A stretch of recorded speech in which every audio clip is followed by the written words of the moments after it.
My wife of 10 years, Corinne, 37 female, is an effing cheater. The only reason that I, 38 male, found out is because she has the worst grasp of technology that I've ever seen. Despite all my attempts to make her try and understand the way that modern tech works, it has always annoyed me how bad she is with modern mobile operating systems. But this time around, there's a little part of me that's actually thankful for how dog crap she is when it comes to iPhones and iPads, because that's why I know that she's unfaithful. There's never been anything majorly wrong with our marriage. It's always seemed to me like we're two people who love each other deeply. We met when we both went to watch the high school football team in our town play a game, and we hit it off immediately. She works as a teacher at that same high school now, while I work in data science. We were doing okay for ourselves before all of this happened. That's why I'm struggling to figure out why she chose to leave me and go and look for another person to start effing. Before I start rambling, let me just go into exactly how I found out that this woman is cheating on me. We have one daughter who is 8 years old. When she turned 5, we decided to buy an iPad for the family. It was mostly for our daughter, but with strict rules on when she could use it and what she could use it for. It was mostly for educational content, but she was allowed to play certain games like Roblox for a few hours on weekends. Up until now, it is still primarily used by our daughter, but I sometimes use it when I want to watch something on a bigger screen, or if I want to paint digitally, which I do very occasionally. When I bought the iPad, it needed an Apple account, and I chose to sign my wife into it instead of myself because she used it more than I did, so it made sense that sometimes she'd want to access her own stuff from there. I probably pick up that iPad like once or twice in a whole month. I have a laptop and a phone, and those pick up the slack most of the time. Now, I think one thing that my wife doesn't understand is that one of the perks of having the same account signed into your MacBook or your iPhone or your iPad is that you can share the same iMessage account across all three of them. That means you can message the same contacts and continue the same conversation regardless of the one that you choose. In fact, it is obvious that she doesn't understand that. One day, I picked up the iPad because I wanted to watch a recipe for a dish that I wanted to attempt to cook. Instinctively, I opened iMessage because I wanted to send Corinne a message to ask her where a certain ingredient was in the house. But I remembered quickly that it was her account that was signed into the iPad. However, when I opened iMessage, while I didn't immediately see anything that made me choose to snoop, I just felt curious and I decided to read through her messages with some select people.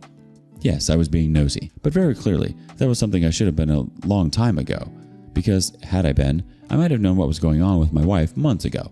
Instead, I was an oblivious fool the entire time. I saw that she had a conversation with a guy called Desmond. The name jumped out at me because that was the name of the boyfriend she had before me. What I knew of their relationship was that they had been in love. Something had happened, which she had never fully explained to me because it was traumatic, which made me assume he had been abusive, and they had broken up. That was over a year before we met, so he was out of the picture and she seemed to have been over him. I learned the truth of the situation when I read through the messages that she had with the Desmond in her iMessages, because it very quickly became clear that it was the same guy. In those messages, Desmond mentioned that Corinne had broken his heart and she apologized really sincerely to him for that. She had cheated on him back then with someone who he was really close to, and he had been the one to break up.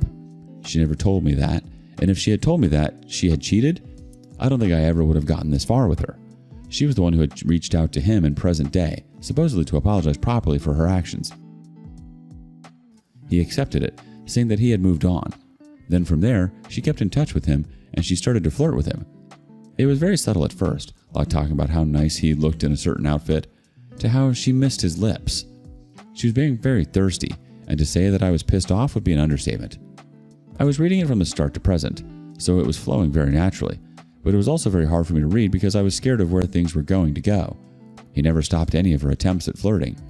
I knew that it was going to have to be over between her and I when I saw her talking about how she remembered his penis vividly and how badly she missed it. He sent a picture of it, and yeah, she reacted very shamelessly. Then they went into sexting, and eventually arranged to meet up. That meetup had already happened, twice, because I could see the two of them reveling over it afterwards each time. I felt like my head was spinning, because I went from trying to figure out a recipe to finding that my marriage was not what I thought it was. I'm not sure that you understand how hard it is for your emotions to do such a complete 180. I realized in that moment that the safety of marriage that I thought I had would soon be gone, and I'd have to subject my little girl to a broken home. It feels like crap. I documented everything that I saw in those messages, and that's where I am now. The first message was about 3 months. So all these conversations and activities happened within those 3 months. My cheating wife was a cheater from the start, and I had no idea. If I did know before, I would have been somewhere with another woman, or maybe even single. When she came back home, I had to fight to put on a straight face and act like everything was normal, but I struggled to describe how I felt about her when I saw her. I didn't want to call it hate because that sounds strong, but it was something of the sort. At this point, I'll need to get a divorce lawyer and confront her once everything is set to go, but for now, I think I'll be able to wait for that to happen. I'll see a divorce lawyer tomorrow so that this thing can move on as it needs to. In this whole thing, I just want my daughter to be okay. I'll do my best to raise her when she's with me, but I know that a broken home can never be like one with two happy, loving parents. That ship has sailed to this point, and I know for a fact it was never my fault. I did my best both for my wife and for my daughter. For now, I'll just look at what is ahead of us. Corinne using the family iPad to cheat is peak stupidity. Not only that, but she's just recycling old mistakes because apparently personal growth skipped her entirely. She didn't find herself, she just found the same guy. Update 1. A quick recap of my post is that I discovered that my wife was cheating on me with her ex. I found out because our family iPad was synced to her Apple account, and she had been texting him through iMessage on her phone. I found it by pure luck. Finding the right divorce lawyer is a lot harder than I thought it was going to be, and at the end of the day, I had to ask a friend who has had a divorce for who he used. I eventually met up with that lawyer, spoke at length about the situation that I was in, and I paid him for his services. I wanted to make sure that I had divorce papers ready to go for when I confronted Corinne. In an ideal world, I would have waited for the divorce lawyers to be ready and then have confronted her. But to be perfectly honest, I struggled to keep my emotions in check. It's one thing to say that you do everything perfectly because you've read countless stories that are posted here. But when you're the person who has been betrayed and hurt, you'll realize how hard it is to do things in the best possible way. I was going to get her served literally the next day, but when she tried to cozy up to me in the living room, it just triggered me. I became very impatient and my emotions started to bubble up. I waited until our daughter was asleep, and that was when I chose to confront her about her cheating on me. I asked her how Desmond was, and I saw that she nearly jumped in her seat. She looked at me with a very confused expression, and she didn't speak for a long time until she asked me whether I meant the Desmond that she had dated before me. I told her that there wasn't anyone else that I could be talking about. She told me that she didn't know how he was doing because she hadn't spoken to him in a very long time. I told her that it wasn't a good idea for her to lie to me because I knew that wasn't the case. She insisted that she hadn't spoken to him in at least 2 years. She admitted that he had reached out back then and they spoke very briefly, but the conversation didn't go anywhere. The lie irritated me because not only were they still very actively speaking to one another, but she was the one who had initiated it, not him. That was the point at which I calmly explained her how syncing with her iPhone and her iPad worked. I told her that I had been able to see the entirety of her conversation with Desmond, and even without addressing the actual content of their conversation, she had lied to my face a few seconds ago. She started to fidget and act restless because I had caught her in a tight corner and she didn't know what to do. I let her know that I was going to address the content of the conversation because that was the most important part, and it was the reason why our marriage was going to end. Her eyes widened when I said that. I told her that she had been the one to start flirting with him. She was the one who had gotten the ball rolling up until the point when they had slept together on multiple occasions. From the first message she had sent, she wanted to sleep with him, and she eventually got what she wanted, despite the fact that she had a husband. I told her that she needed to be ashamed of herself. She was looking at me like a clueless fool. She didn't have any idea what she was meant to say in that moment because I had trapped her in her own lie. She had done something that was bad enough that a sorry wasn't going to suffice. She was also too smart to use those stupid excuses on me like, "It's not what it looks like," or something like that. I made sure to let her know that our daughter was going to grow up in a broken home, the same way Corinne had. When we had dated, one thing she had told me was that she wished that her parents had lived in the same home until she was old enough to understand divorce, but they had split when she was 10, and it really hurt her badly, having to jet between 2 different houses. She said that she wished she had a happy family growing up, and now she was the one denying our daughter that chance. The fact that my daughter was going to have to suffer in this was probably the part that hurt me the most. I asked her if she had anything to say, but she was just staring at me, with tears down her cheeks. She looked really sad, but I didn't care. I told her that it was all her fault and there was no one she was meant to blame but herself. She ruined everything for us. I really laid it on because I wanted her to feel like crap because that's what she deserved. By the time I left, she was full on sobbing. That night, I went up to our bedroom, locked the door, and tried to fall asleep, but it didn't come. In the middle of the night, I started to pack some of my essential things because I knew that I wouldn't be able to stay in that house much longer. It was like the longer I looked around the bedroom and saw her things, the angrier I got. Since my daughter was around, I really didn't want to get to a violent point of anger. In the morning, our usual pre-work activities went the way they usually do. just that we didn't say a word to one another. To be fair, she tried to have a talk with me, but I didn't even look her way. I said hi to my daughter when she was dressing up for school, and I let her know that I was going on a trip, but I was going to come back and see her as soon as I could.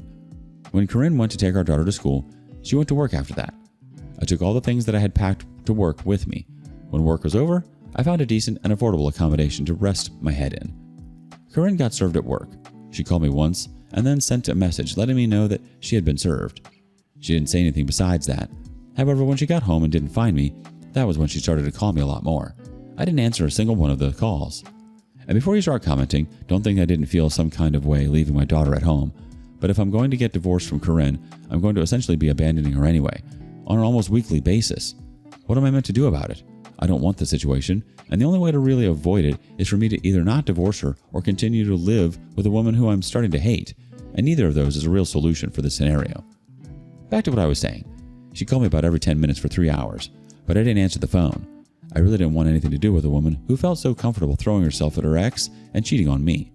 It's somewhat amusing to me that she wanted Desmond so badly, but she realized how much she needed me in her life when I abandoned her out of the blue.